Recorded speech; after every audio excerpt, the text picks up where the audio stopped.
Paz e graça, irmãos.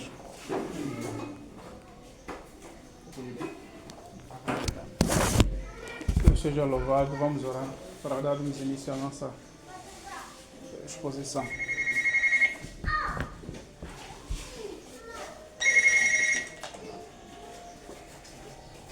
Soberano Deus, obrigado por mais um dia que nos reúnes como igreja. Somos povo seu e ovelha do seu pasto, Senhor. O salmista diz que o Senhor é meu pastor e nada me faltará. Queremos, ó Deus, deitar-nos em verdes pastos para que o Senhor nos guie nas suas justas veredas. Que o Senhor possa refrigerar as nossas almas e guia-nos por um caminho seguro, um caminho, ó Deus, que determinaste para nós. Que a Tua palavra no dia de hoje e em toda a nossa vida seja lâmpada para os nossos pés, luz que ilumina esse mesmo caminho. Faz-nos, ó Deus, entendidos neste dia sobre os Teus desígnios, Teu propósito, Sua vontade em nossos corações. E nos dê, por meio do Teu Espírito, Senhor, a capacidade para podermos, ó Deus, viver essa mesma palavra que ouvimos. Pois nisso o Senhor se agrada.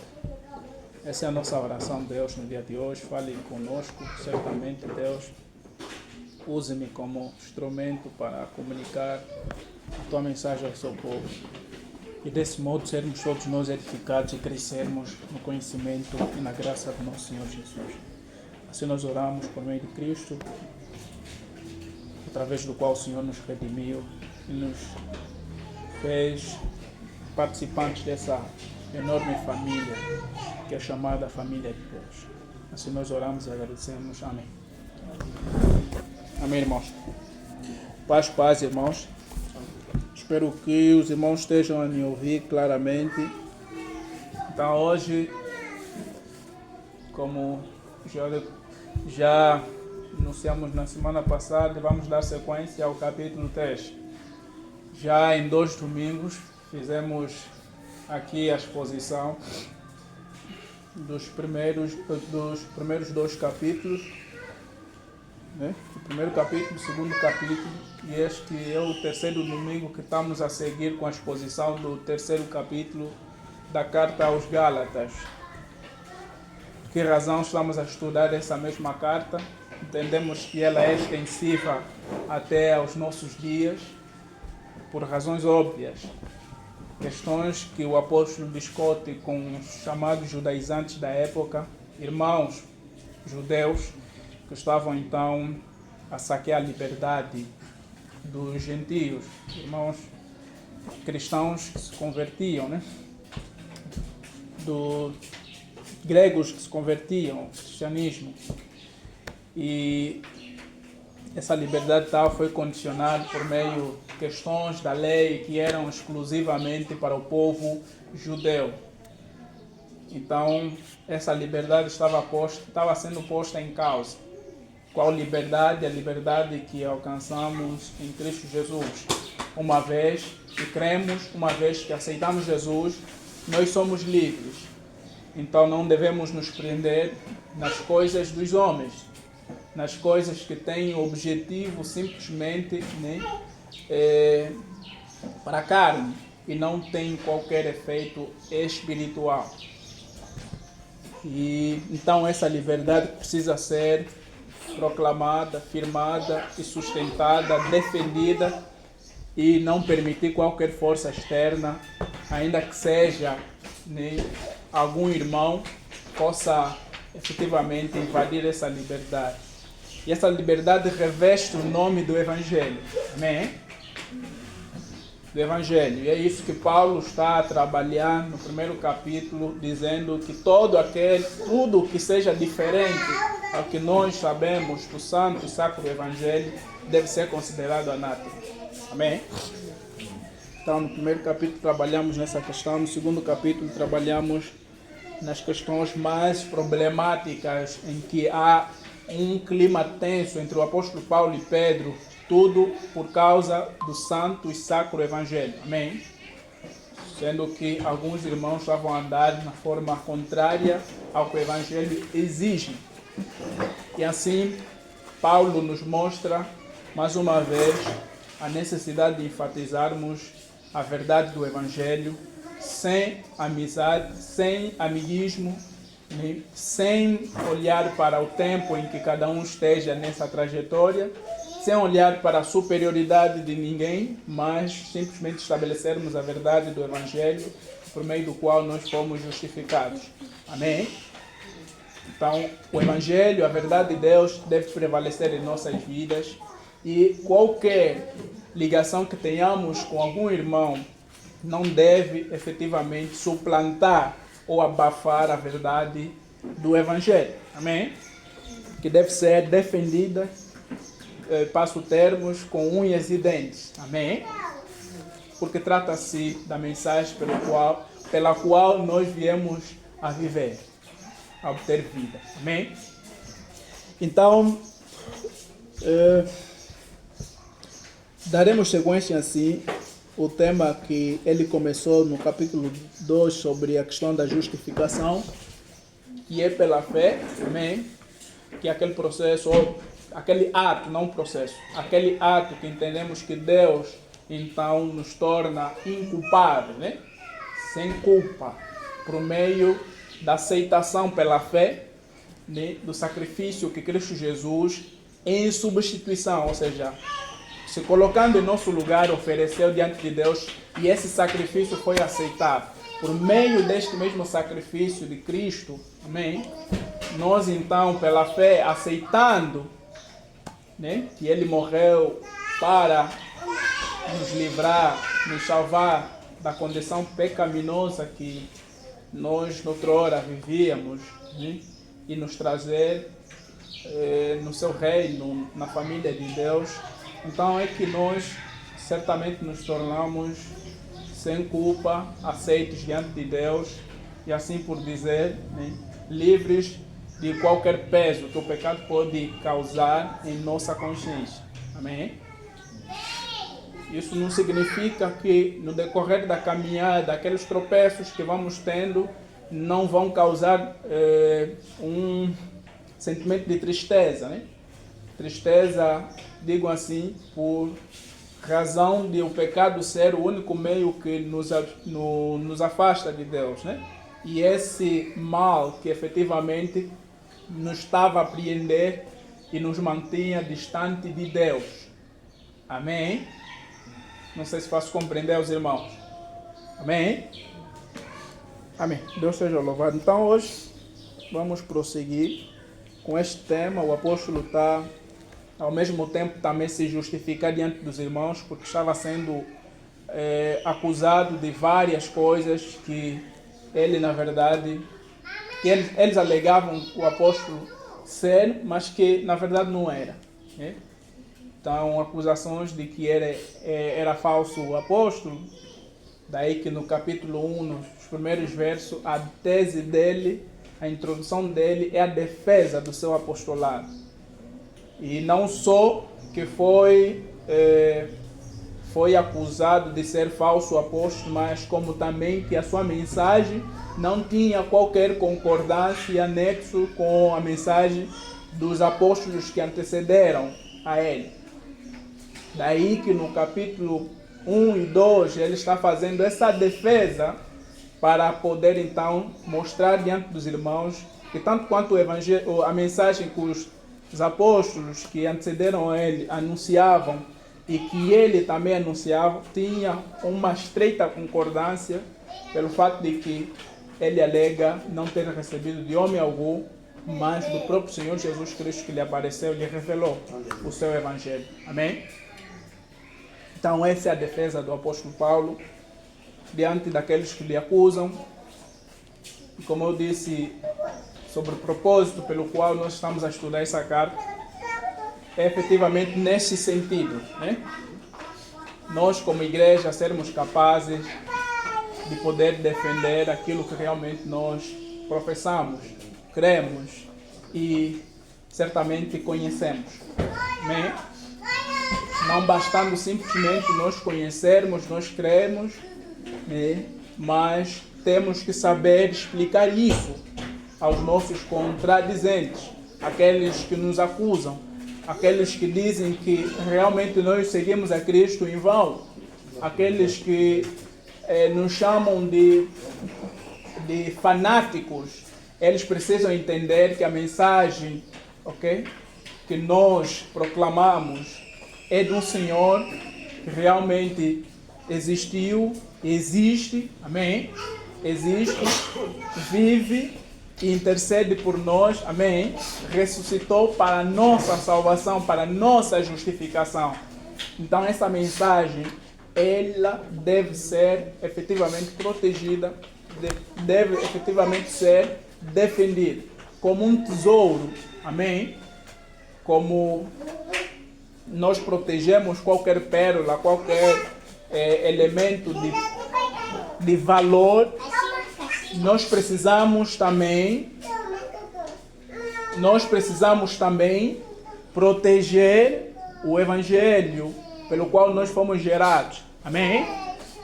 A palavra, a mensagem pela qual nós fomos gerados. Amém? A mensagem pela qual nós viemos nos salvar. Precisamos defender isso diante desse mundo e mostrar a eles a necessidade então de fazerem parte dessa mesma família através da crença nessa mesma mensagem.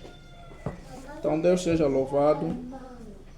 Por essa razão, essa carta, que por acaso é um protótipo, ou como alguns comentadores dizem, um resumo daquilo que Paulo fala com mais pormenores, com mais detalhes, com mais abrangência na carta aos Romanos. Então, a carta aos Gálatas é esse protótipo, e temos questões que sim nos ligam ao livro de Atos e a carta aos Romanos.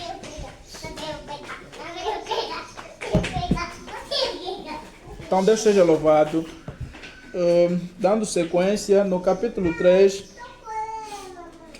irmãos, na medida em que vamos expondo, amém? Vamos lendo parte por parte para não termos agora a necessidade de ler todo o texto, amém? Nós vamos escorrer em torno de todo o texto. Então eu vou lendo e explicando aos irmãos aquilo que realmente pelo Espírito o Senhor nos concederá compreender e expor. Amém? Amém. Então, agradecer a atenção dos irmãos, porque esse capítulo tem alguns aspectos um pouco problemáticos. Os irmãos sabem que, sobretudo o versículo 28, é um versículo muito problemático, porque as chamadas feministas se apropriam desse texto para poder, então, enfatizar que o feminismo tem sustentação bíblica com base nessa passagem, onde todos, então, têm direitos iguais em Deus, estão no mesmo patamar, e não há qualquer, então, distinção de hierarquia, ou seja, distinção de funções, de cargos a serem exercidos dentro do corpo de Cristo.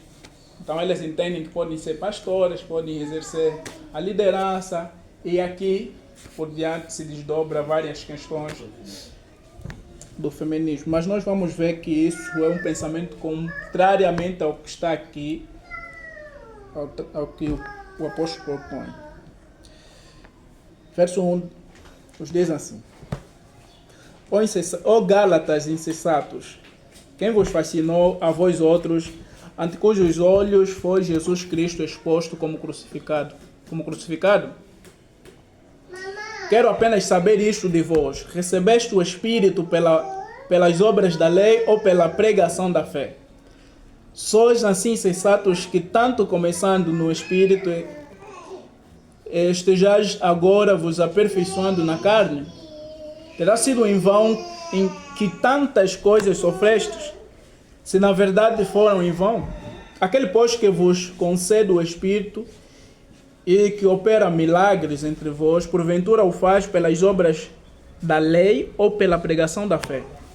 Então, irmãos, temos aqui uma introdução ou uma abordagem do apóstolo Paulo que, como dissemos na primeira sessão, o apóstolo, quando está a escrever a essas igrejas, ele escreve meio que indignado pelo que eles estavam, ou seja, o rumo que eles estavam a tomar, né? Pelo fato de que eles tão rapidamente estavam a passar, né, do verdadeiro evangelho para um outro evangelho. E essa velocidade demonstra que eles não faziam questão de atentar com firmeza aquilo que o apóstolo Paulo terá então instruído para os irmãos. Os irmãos percebem que o apóstolo Paulo tem esse cuidado, penso que em Tessalonicenses também, ele meio que dá uma advertência semelhante aos irmãos que não se movessem facilmente do seu entendimento. Isso em razão das falsas, né, dos falsos ensinos que foram adentrando, né, na igreja de Tessalônica, né, por conta de uma heresia, né? Estava a se dizer que a ressurreição já tinha acontecido. E que, por assim dizer, aqueles que estavam a dormir em Cristo Jesus estavam perdidos. Então estavam também, de certa forma, atônitos, perplexos, e muitos deles estavam a dar crédito a isso. Tanto é que o apóstolo fala para eles que não movessem tão facilmente do seu entendimento, que aquelas verdades que o apóstolo terá anunciado não haviam sido ainda estabelecidas, não estavam a acontecer, e que era preciso então que acontecessem algumas coisas, né, para que assim o fim, esse momento chegasse. Então, meio que a mesma preocupação que o apóstolo está aqui a colocar aos irmãos de Gálatas, dizendo-lhes, chamando-lhes de insensatos. Amém? Insensatos, a palavra original aqui usada refere-se a não entendidos. Amém? Estavam se enlouquecer, em outras palavras, é isso que se traduz, né? O enlouquecimento de não entendidos, ou seja, estavam se tornar em pessoas sem entendimento, quando na verdade já tinham essa instrução do apóstolo. Por isso é que ele está aqui dando que uma espécie de ralhetes de forma retórica. Ralhetes de forma retórica. Irmão, se puderem controlar as crianças melhor. E esses ralhetes revelam-nos que eles estavam efetivamente a ser levados a uma inverdade, a ensinos que realmente não são conforme o Evangelho nos revela. A palavra aqui usada para fascinados, né, traduz-se a alguém ser levado para uma coisa que é mal, né? Em outras palavras, ser induzido ao mal, né? Então os Gálatas estavam efetivamente a sofrer essa pressão, estavam a ser expostos, estavam a ser encaminhados nessa direção. E não só sendo encaminhados, mas eles também tinham uma atitude de pessoas como que não entendidas, né, na matéria, quando na verdade já tinham explicações. E o apóstolo faz uma forte afirmação de que eles certamente tiveram relato e presenciaram os factos de que Jesus Cristo foi crucificado. Por isso é que disse perante, né, aos olhos de que Jesus Cristo, perante vós, em que Jesus Cristo foi crucificado. Então eles tinham noção dessa verdade do Evangelho muito bem patente, e Paulo está a olhar para uma mudança de paradigma que eles estavam a ter. E isso essa mudança ele está designada como uma ação da carne. Amém? Uma ação da carne, uma atitude carnal, por assim dizer, que eles estavam a ter face àquilo que eles já conheciam. Porque muito provavelmente se pode cogitar que a partir das questões, das perguntas que o apóstolo Paulo está a fazer, né, porventura recebeste o Espírito, né, pelas obras da lei ou pela pregação do Evangelho, muito provavelmente alguns terão se calhar levantado essa ideia de que o Espírito fosse recebido através da observação da lei. Por quê? O que eles estavam a defender? É efetivamente que para a pessoa ser salva, amém? Ser salva, tinha que observar a lei de Moisés. Amém? Tinha que guardar a lei de Moisés. Então, eles, em outras palavras, estavam a dizer, ok, que o Espírito Santo, que foi concedido como selo da sua salvação, amém, estava sendo recebido pelas obras da lei. Amém? Então, tal contradição é tão grande que eles se mostram como não entendidos na matéria. Estavam a aceitar e a seguir uma ilusão. Uma ilusão. Estavam sendo induzidos para o mal. E, de fato, o Espírito foi e é claramente defendido. Mesmo em Atos, vimos eles a receberem pela palavra, pela pregação da fé. Amém? Ou seja, a pregação do Evangelho. É através do Evangelho que o Espírito Santo, o Evangelho exposto, né, crido, que efetivamente nós acabamos recebendo o Espírito de Deus em nossas vidas. E nos tornamos efetivamente parte da família de Deus e assim salvos. Então, a discussão aqui do apóstolo Paulo é em torno daquilo que efetivamente eles estavam a considerar como que a lei operasse. Então ele está dizendo assim, a lei de maneira nenhuma leva alguém, amém, à salvação, à justificação. É isso que ele está a tentar dizer. Porque o que eles estavam a tentar demonstrar é que já tinham primeiro conhecimento de que é por meio do Evangelho que nós nos tornamos salvos e recebemos o Espírito de Deus. Nem começaram assim. E o que eles estavam a fazer? Estavam a terminar. A palavra aperfeiçoar é terminar, né? Completar, né, a sua ação na carne. E Paulo reprova tal atitude. Tanto é que Paulo faz referência a milagres que muito provavelmente terão ocorrido ou ocorreram, né? Como ele faz referência aqui, no meio dos irmãos. E eles nem sequer fazem caso desses sinais como que é a testificação da recepção do Espírito, né, de Deus. Amém? Os irmãos sabem que em Hebreus os sinais dos apostolados teriam ser precedidos, né? me passa em mente a passagem, teriam que ser acompanhados de sinais e operação de milagres, né? Ou seja, a testificação do apostolado, né, dos servos de Cristo, que eles operariam milagres, né? A responsabilidade que eles receberam do Senhor, ide no mundo todo, pregai o Evangelho, né? Quem crê e for batizado será salvo.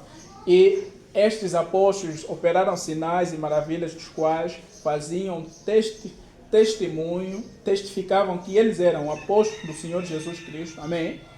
E aquilo que eles viram em Cristo Jesus estava efetivamente se cumprindo neles. E eram autênticos seguidores de Cristo. Então esses milagres, através dos apóstolos, foram notórios no meio dos irmãos de Gálatas. E não foi por meio da observação da lei que esses sinais ou esses milagres foram operados no meio deles. E para intensificar essa discussão sobre a nossa redenção, sobre a nossa justificação, que é por meio da fé, ele invoca um exemplo que é muito defendido por esse mesmo grupo de irmãos, né? Que é a nossa paternidade em Abraão. Amém?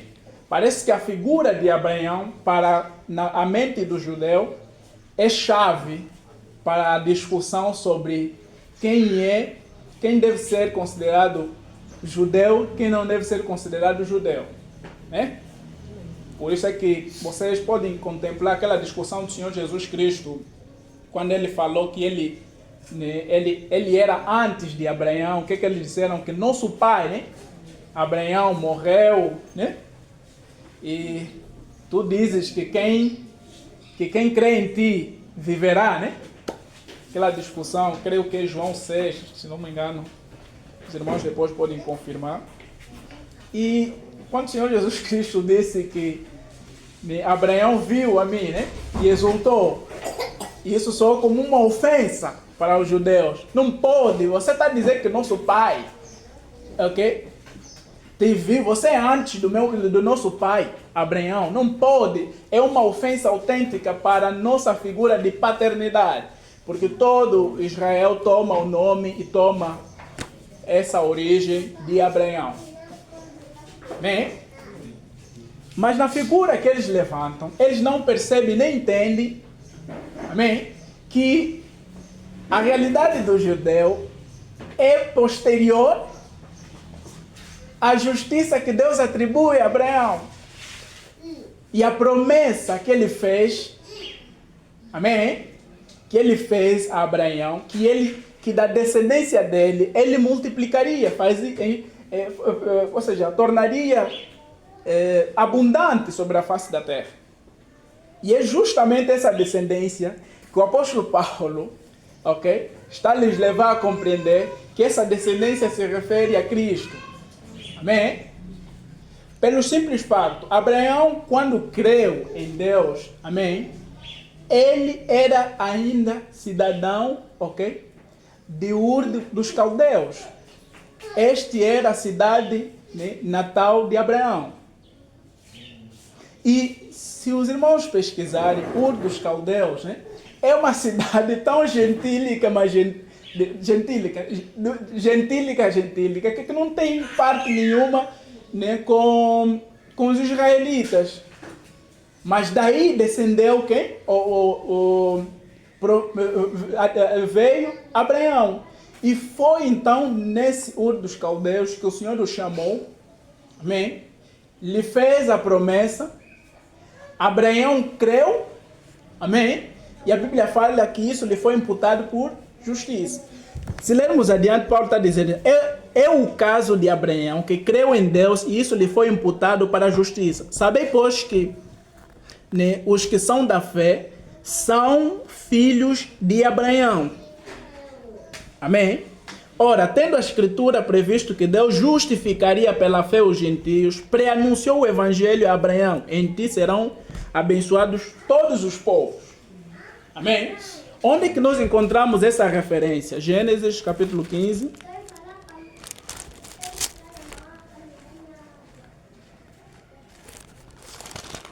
Gênesis capítulo 15.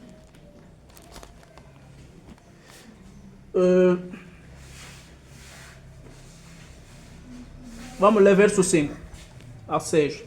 Então conduziu-o até fora e disse, olha para os céus e conta as estrelas, se é que o podes.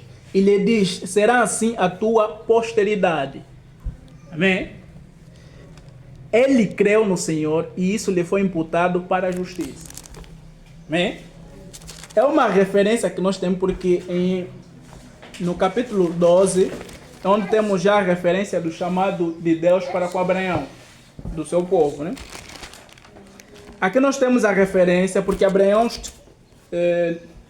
a sua esposa Sarai, não podia conceber e olhava tudo o que tinha, deixaria num seu servo obediente, né? Eliezer, né? Eliezer, que assim teria que herdar todas as coisas, mas o Senhor lhe fez a promessa que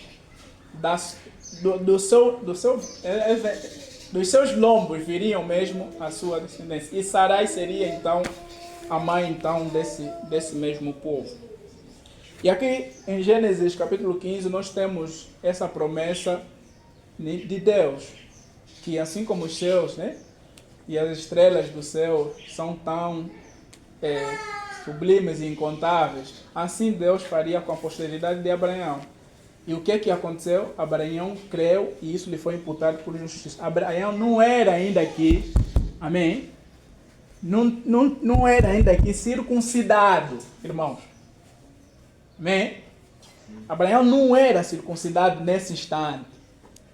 Porque o judeu defende que então, vimos nos capítulos anteriores, que a circuncisão era um dos aspectos que eles exigiam a todos os irmãos gentios que fizessem, para que se tornassem então também participantes da família de Deus, por assim dizer, salvos, justificados. Então, uma das obras que eles alegavam. E eles não conseguiam perceber isso, que o próprio Abraão não era ainda circuncidado quando Deus lhe prometeu que multiplicaria e faria da sua posteridade uma grande nação. O que Abraão fez? Creu. Abraão recebeu isso com fé. Amém? Então a promessa foi estabelecida por meio da fé e não por meio da observação das leis. Essa é a discussão da lei. E essa é a discussão do apóstolo Paulo, que eles nem estavam a perceber. Então, Paulo está a lhes mostrar claramente que Abraão foi sim justificado, a justiça foi lhe imputada, ok? Por meio da crença que ele demonstrou a Deus, e nem era ainda circuncidado, para que os propósitos de Deus pudessem ser estabelecidos, né? De modo que, verso 9, de modo que os da fé são abençoados com o crente Abraão. Todos quantos, pois, são das obras da lei estão debaixo de maldição, porque está escrito: maldito todo aquele que não permanecer em todas as coisas escritas no livro da lei para praticá-las. Amém? Então, Paulo está a lhes mostrar que a promessa não foi por obras, mas pela fé. Mas vocês que alegam que por meio das obras da lei nós então viremos ser salvos, receberemos o Espírito de Deus, ou recebemos o Espírito de Deus, ok? A própria lei que vocês defendem, ok? Considera todo aquele que não permanecer nela como maldito. Amém?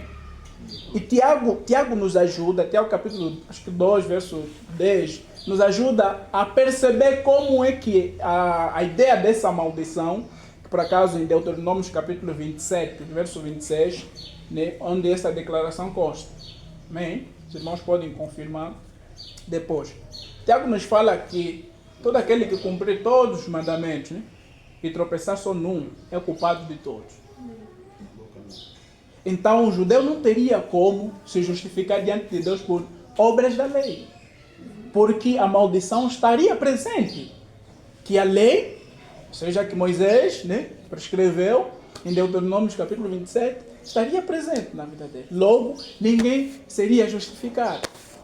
Porque se eu cumpro todos eles e tropeço num, sou culpado de todos, pai, esquece, não tem escape para mim.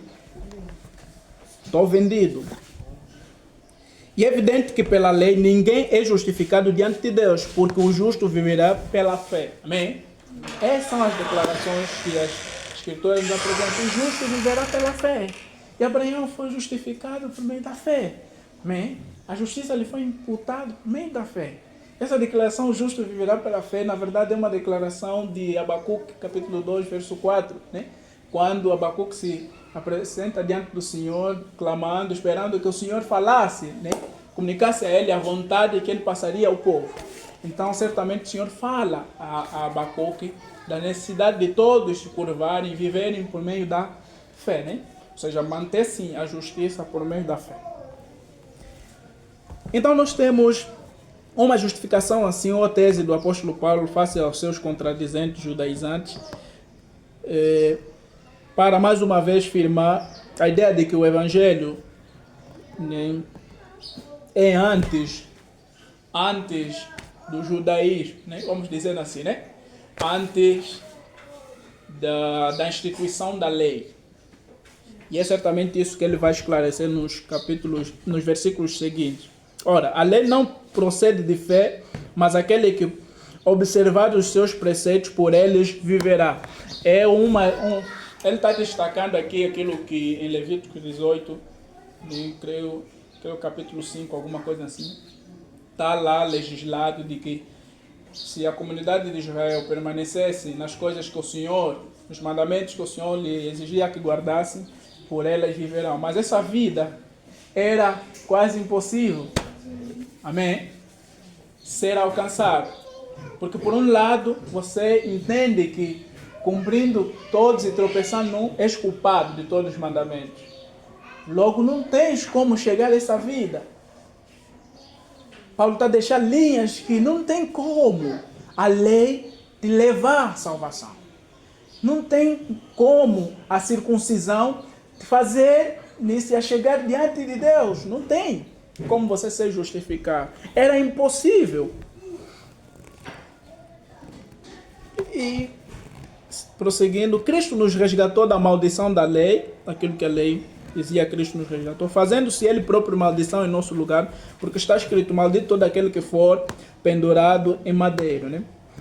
Novamente, uma declaração que está em Deuteronômio, creio que é capítulo 20, alguma coisa assim. Para que as bênçãos de Abraão chegassem aos gentios em Jesus Cristo, a fim de que recebêssemos pela fé o Espírito prometido. Amém? Então, ele está aqui a deixar claro aos irmãos o tema que ele começou, de que é por meio da pregação da fé que recebemos o Espírito, né, de Deus em nossas vidas, habita em nós, por meio do qual nós somos selados como propriedade particular de Deus e assim justificados por Ele, tornados justos. Então ele está a enfatizar aqui que não é por meio da lei, da observação da lei, no que diz respeito a abster-se de alguns alimentos, circuncidar-se, né, guardar o sábado e entre outras coisas que eles buscavam exigir dos irmãos. Paulo está aqui a afirmar que Cristo se fez maldito quando ele assumiu o nosso lugar. Amém? Quando ele aceitou ser castigado em nosso lugar. Quando ele se entregou em nosso lugar. A lei dizia que é maldito todo aquele, ok? Que tropeçar só no mandamento. Um exemplo, não matarás, né? Você já cumpriu todos eles, mas não matarás, você ainda diz que não, eu sinceramente nunca matei ninguém, né? E aí a escritura em 1 de João vai te dizer, capítulo 3, que todo aquele que odeia seu irmão é homicida. E nenhum dos homicidas tem parte no reino dos céus, né? Ou seja, o simples fato de você odiar o teu irmão, você se torna um assassino autêntico. Né? Serial killer, né? Como disse em inglês. Ou seja, a palavra de Deus está a dizer que você é assassino. Logo, você é incumpridor da lei. Amém? Só por esse simples fato de você se tornar incumpridor só de um mandamento, você é culpado de todos. Logo, não tem como você se apresentar diante de Deus e dizer que você é justo. Porque cumpriste, nunca falaste mal dos outros, né? Obedece sempre aos seus pais, né? Você é circuncidado, ok? Você não come carne de porco, você observa toda aquela série de coisas. Mas no quesito matar, nunca mataste fisicamente, mas odeias o teu irmão, você é um incumpridor. Logo você é culpado de todo. O Evangelho te coloca numa condição de pecador. E é justamente por essa sua incapacidade que Cristo Jesus se ofereceu. É justamente por você não ser capaz de chegar-se à salvação, mesmo observando a lei diz que por elas viverá, mas certamente o propósito da lei, e aqui vamos ver, ok? Ninguém podia chegar a essa condição de vida. Sempre foi por meio da fé. Então Cristo se colocou, se ofereceu, e por meio dele então recebemos o Espírito prometido. Amém? Por meio da fé. E prossegue no verso 15. Nosso tempo está aí, não sei se vamos conseguir terminar, vamos lá. Irmãos, falo como homem, ainda que uma aliança seja meramente humana, uma vez ratificada, ninguém a revoga ou lhe acrescenta alguma coisa. Ora, as promessas foram feitas a Abraão e o seu descendente. Não diz e os seus descendentes, como se falando de muitos, porém como de um só. E ao teu descendente, que é Cristo. Digo isto, uma aliança já anteriormente confirmada por Deus. Qual aliança? Aliança que Deus teve com Abraão. Amém?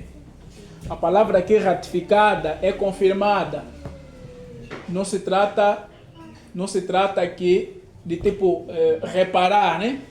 Não, a palavra original usada aqui é confirmar e validar. E normalmente quando você vai reparar um documento, né, vai fazer um reparo, qual é o objetivo? É confirmar, né? É validar o que é certo. Amém? Então a palavra aqui usada é efetivamente isso.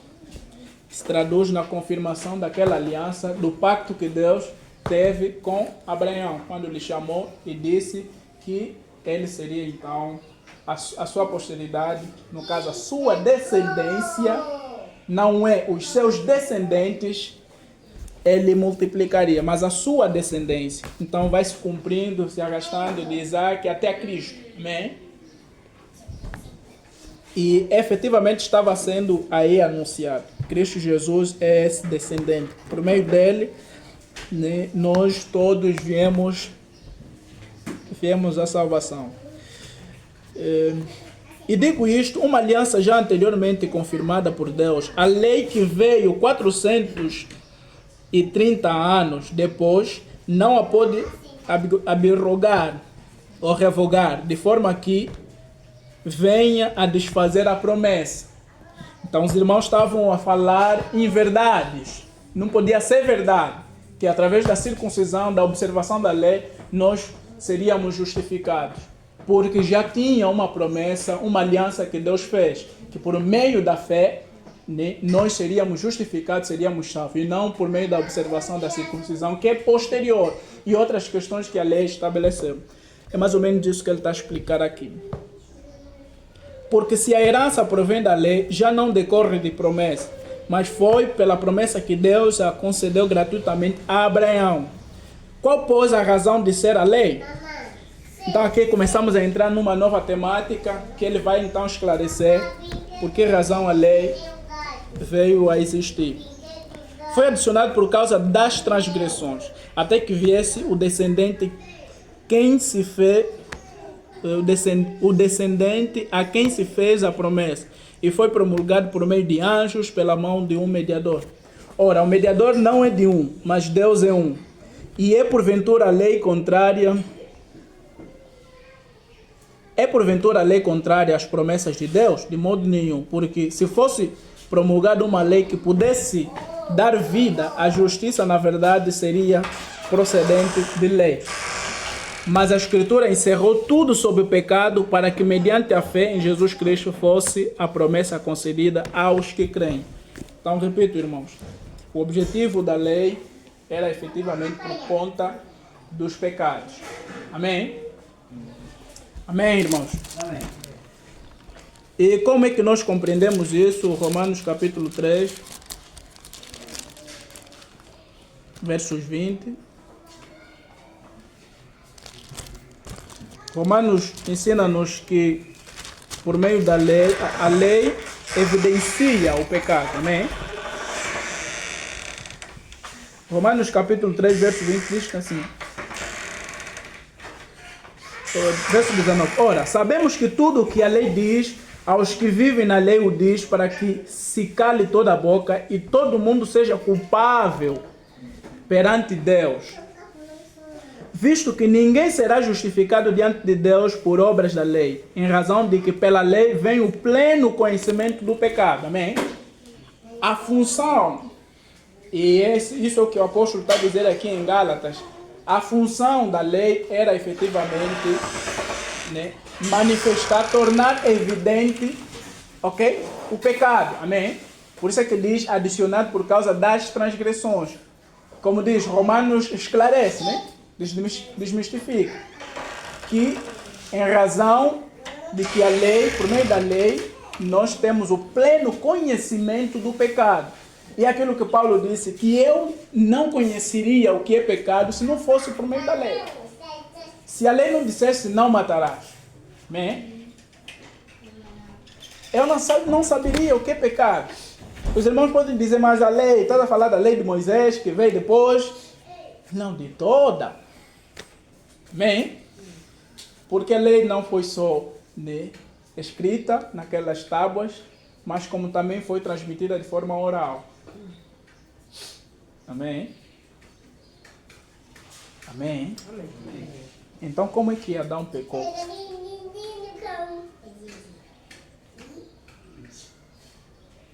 Existiu uma lei oral. Deus disse que não comerás. E o que Adão fez? Transgrediu a lei de Deus, né? Transgressão é errar o alvo, né? Pecado é errar o alvo. Deixou de cumprir aquilo que Deus orientou. Então está aí evidente. O objetivo efetivamente da lei é para manifestar claramente que um ato que você fez é efetivamente errado diante de Deus. Amém? E não propriamente para te salvar. Claro, salvo não fazendo aquilo, você efetivamente está a proceder corretamente diante de Deus. Amém? Amém.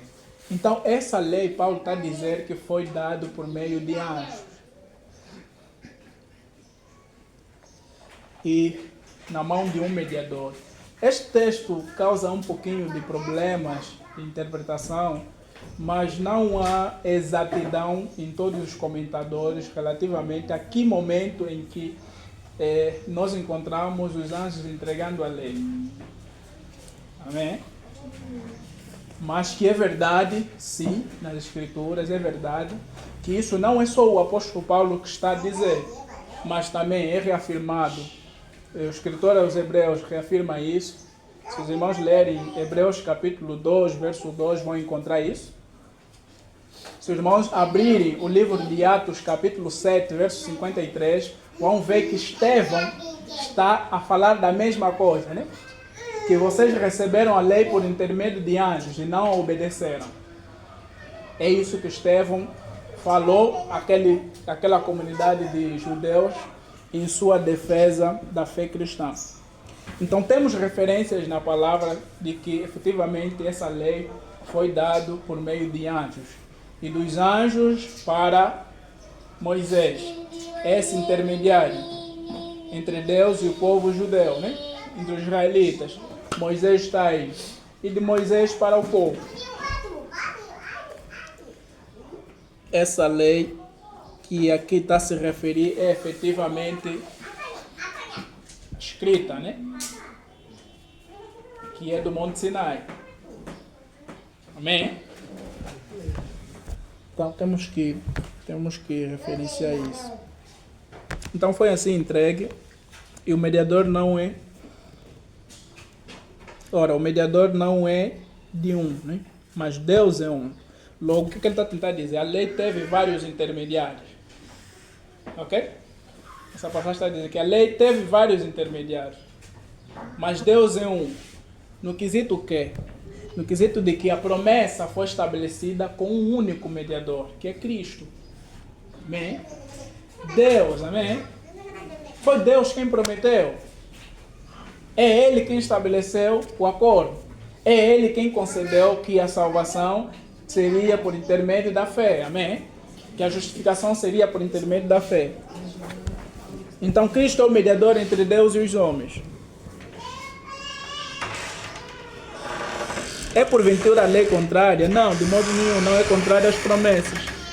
Porque se houvesse uma lei que pudesse dar vida, realmente, por meio dela nós poderíamos viver. Mas essa lei, ela não dá efetivamente vida. Mas de modo nenhum aqui é para dizer que a lei não contraria a promessa. Antes, ok? Ele confirma a promessa. Amém? Os irmãos sabem que só não faço mais ideia quem escreveu, mas creio que é Paulo mesmo, provavelmente a Timóteo, que ele diz que Cristo é o cumprimento da lei, né? O fim da lei. Ou seja, a lei falava dessa mensagem do Evangelho. Amém? Por isso é que Cristo Jesus foi testificado por meio de quê? De Moisés, dos profetas, né? Está aí nos Salmos. Acho que quando ele aparece e vem e diz que era necessário que se cumprisse tudo aquilo que estava escrito, né? Na lei, nos Salmos, né? E nos profetas. Então Cristo é esse cumprimento final. E claro, o Evangelho, o Verbo encarnado. E a Escritura certamente deixou todos debaixo do pecado, para que, por meio da fé em Jesus, fossem todos, então, concedidos a promessa. Promessa da salvação, da justificação. Verso 23. Mas antes que viesse a fé, estávamos sob a tutela da lei, e nela encerrados para essa fé que de futuro haveria de revelar-se. De maneira que a lei nos serviu de aio para nos conduzir a Cristo, a fim de que fôssemos justificados por fé. Amém? Mas tendo vindo a fé, já não permanecemos subordinados ao aio. Ou seja, nessas passagens, o que é que nós estamos a tentar ver? A lei como tutela, a que está a se referir na palavra usada aqui, é que a lei nos aprisionou. Amém?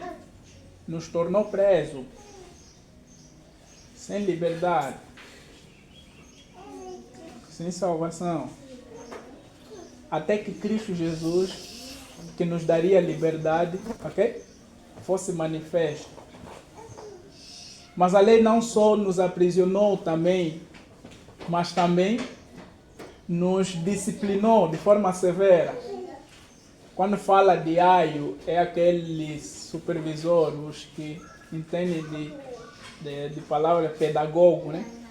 Aqui a palavra original de aio refere-se a pedagogo, né? Pedagogia, que aqui não se trata de aquele que ensina, né?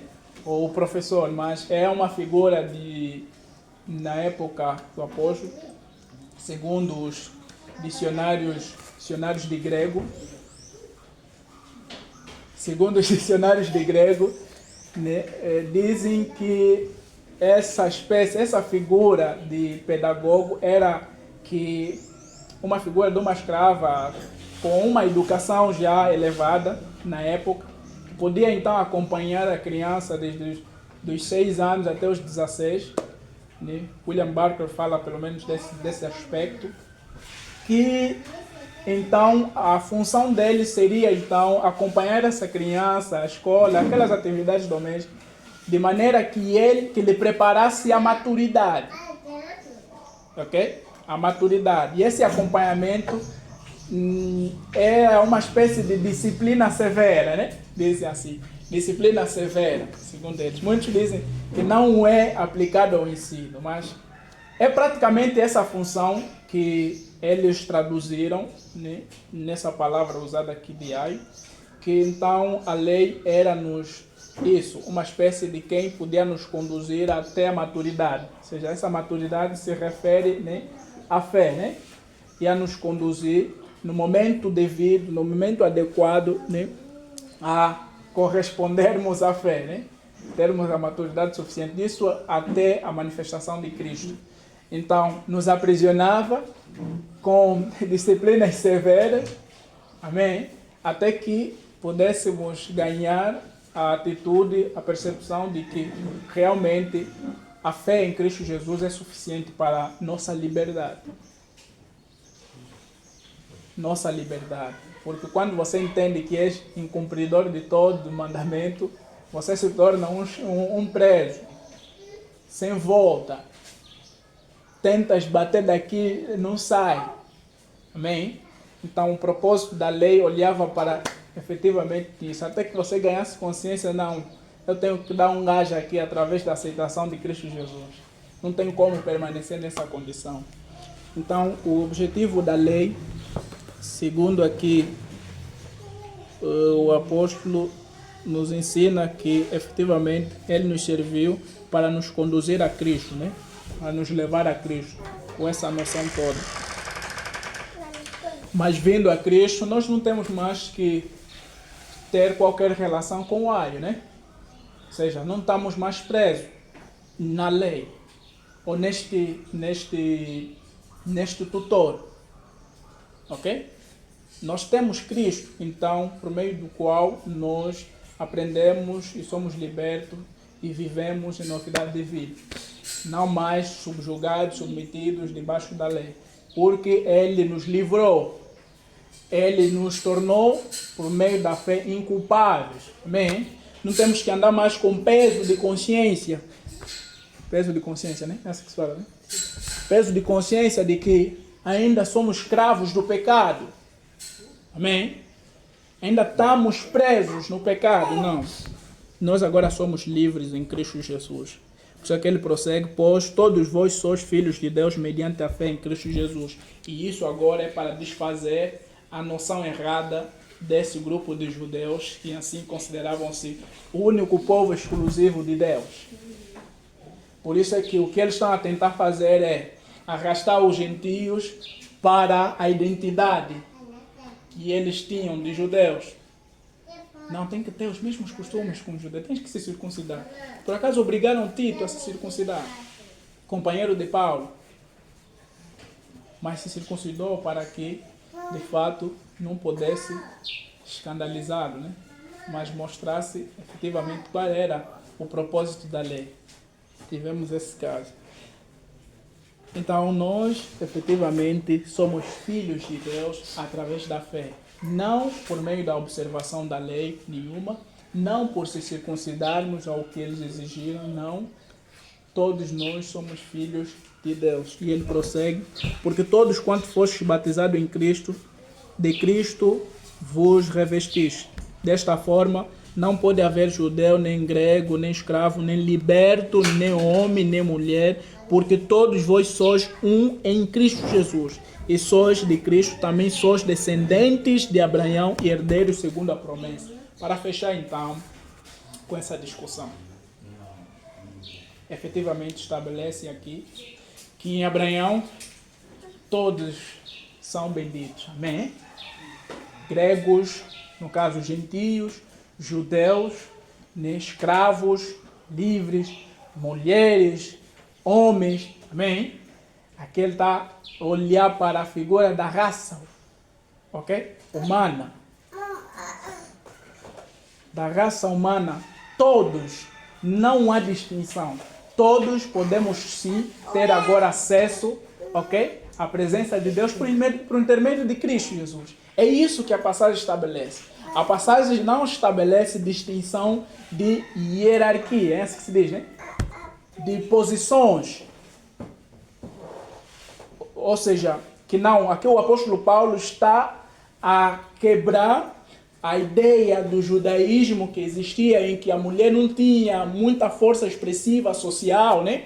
Em que quase que era inoperante sobre aquelas posições que se demandava mais aos homens, por exemplo, de liderança, ter o papel de ler os livros da lei nas sinagogas.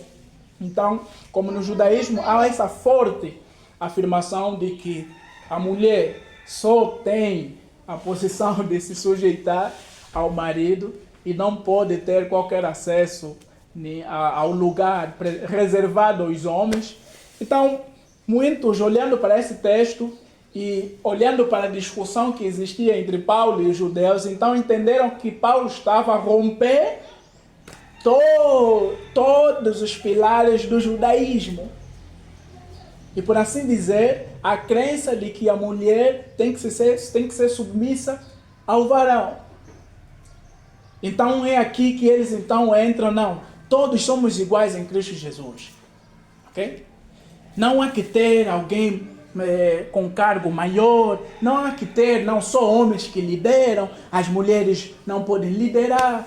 Então, É aqui onde então o feminismo entra. E para o erro do feminismo, eles entram sem avaliar o contexto todo da discussão. Amém? Paulo está a tratar questão meramente da justificação pela fé, da salvação em Deus. Amém? A discussão dele é sobre o Evangelho. De como nós tornamos-nos participantes do Evangelho, da família de Deus, de como nós somos aceitáveis diante de Deus.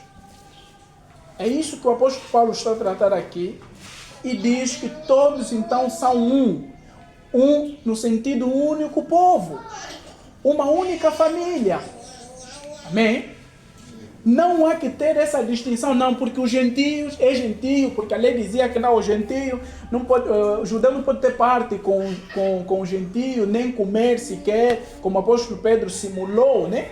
No capítulo 2, não queria sentar-se com os gentios porque tinha medo da parte de Cefas, esses contradizentes. E Paulo lhe repreendeu. Por quê? Tal atitude, segundo Paulo, diz que não estava a proceder segundo o Evangelho do nosso Senhor Jesus. Foi essa a repreensão pública que Paulo fez a Pedro, por conta dessa atitude. Então, o que ele está a estabelecer, a luta dele é com esses irmãos judaizantes. É com esses irmãos judaizantes. Então, o gentio, alguém extra judeu, não podia também entender que pronto, eu moro como na minha nação, eu, no caso das mulheres, eu na minha nação, nós não temos mais voz. Agora mesmo que ouvimos mesmo Paulo a escrever, a falar sobre isso, nós agora temos voz. Vamos manifestar. Não. É um não absoluto. Porque o texto não nos oferece espaço, margem para essas alegações.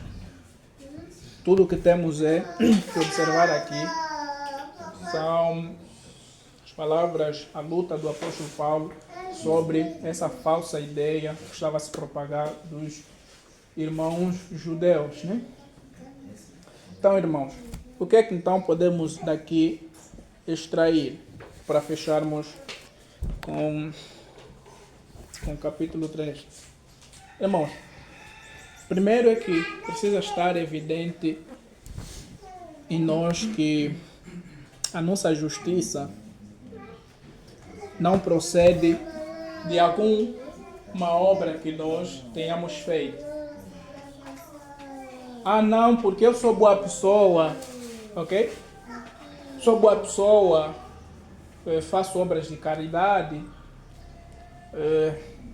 naturalmente eu não faço mal a ninguém, sou sujeito aos meus pais, que sou um menino muito bom, bem educado, não sou de ofender a ninguém.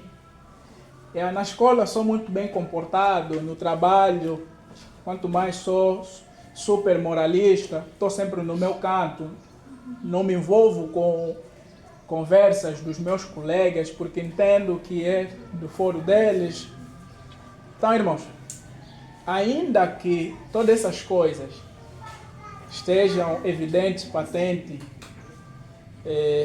no nosso meio, ou seja, essa nossa conduta, de maneira nenhuma temos que ter a ousadia de dizer que por meio dessas coisas nós somos salvos. Amém? Não é por meio de obra alguma que alguém tenha feito que se torna habilitado à salvação. A justificação, alguém só se torna sem culpa diante de Deus, é livre dos seus pecados, quando aceita pela fé a obra única, exclusiva, perfeita de Cristo Jesus na cruz. Amém? É só por meio disso. Não tem mais outra conversa.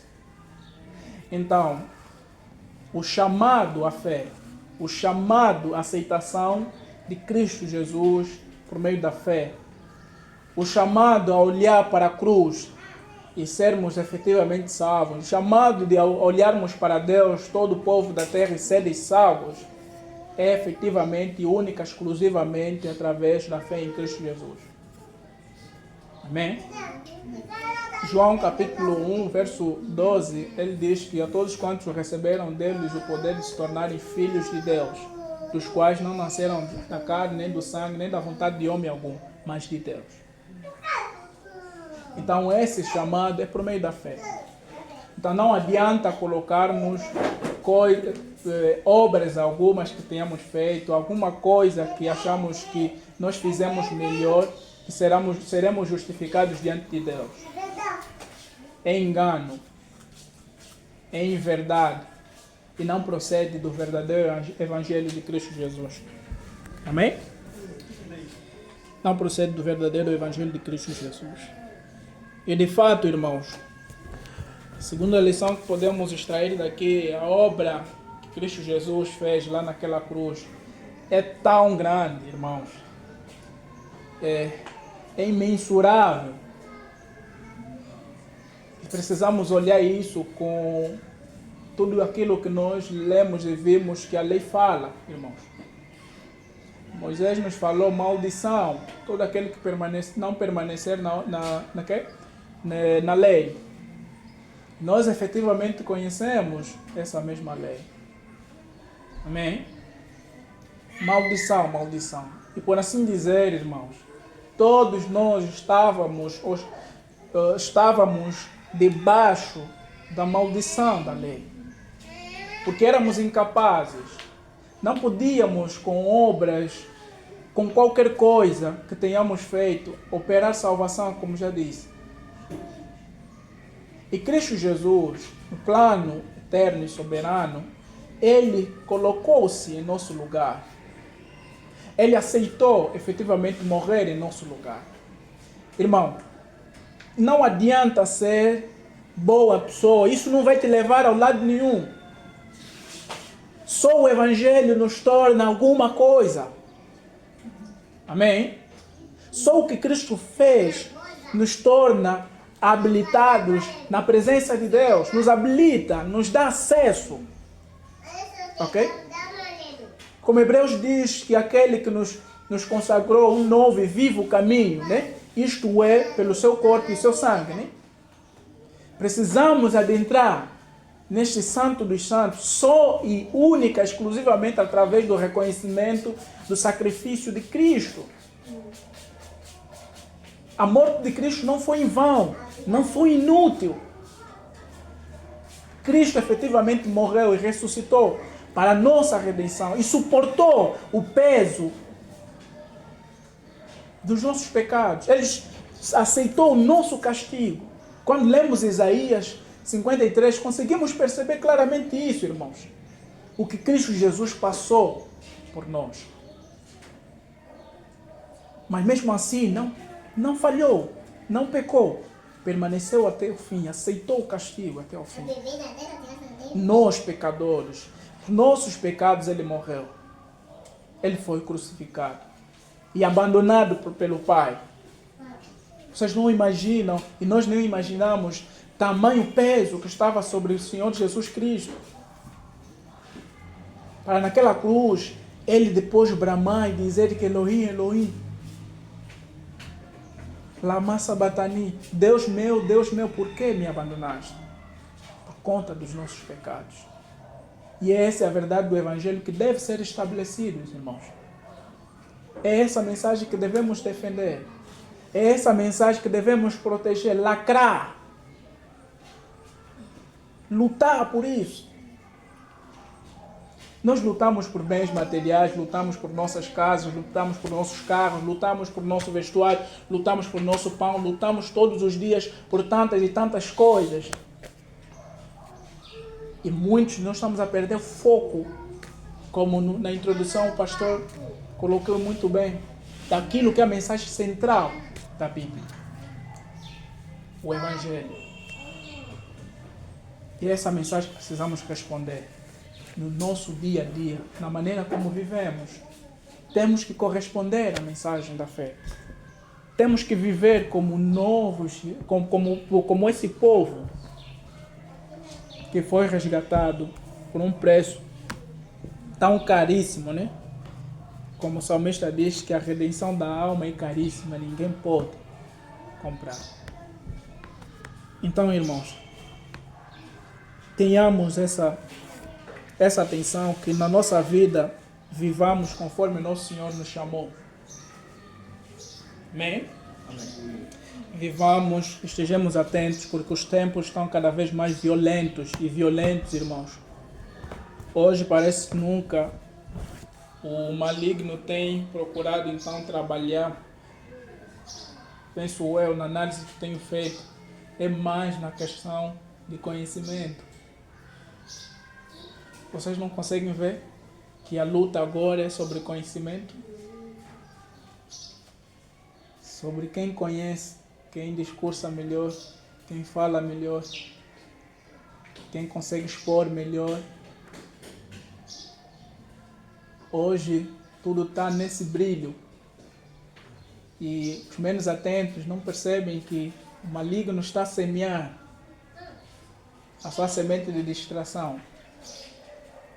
Quando aquilo que realmente a Escritura fala, deveríamos atentar com precisão, com atenção, cautela, ainda que vamos nos colocar nesses ciclos de debates, de exposições, mas termos atenção naquilo que realmente fomos chamados a ser, a fazer, e onde estarmos, vamos cair, vamos sucumbir, irmãos.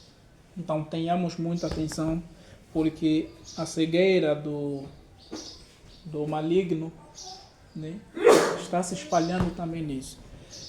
Então estejamos atentos, irmãos, e por outra precisamos cada vez mais, irmãos, nos alegrar pelo fato de que